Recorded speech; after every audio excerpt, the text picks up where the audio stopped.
All state driver welfare অ্যাসোসিয়েশনের পক্ষ থেকে আজ শান্তিপ্রিয়ভাবে একটি পথযাত্রা কেন্দ্রের কালা আইনের বিরুদ্ধে। সেখানে উপস্থিত ড্রাইভাররা কালো কাপড় নিয়ে বিক্ষোভ দেখায়। উপস্থিত ছিলেন all state driver welfare association ইন্ডিয়ার প্রেসিডেন্ট শাইরুল শেখ।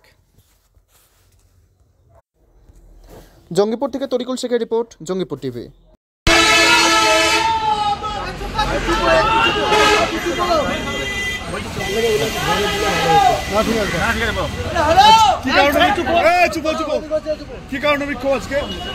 বলছি, সর্বপ্রথম সমস্ত মিডিয়া বন্ধুদেরকে জানাই আন্তরিক শুভেচ্ছা ভালোবাসা এবং অল স্টেট ড্রাইভার ওয়েলফেয়ার অ্যাসোসিয়েশনের পক্ষ থেকে আজকে আমরা বিক্ষোভ সমাবেশ করছি যে এই কালা আইন পাস করেছে অমিত শাহজি, এর বিরুদ্ধে আমরা এই যে কালা আইন আমরা মানছি না।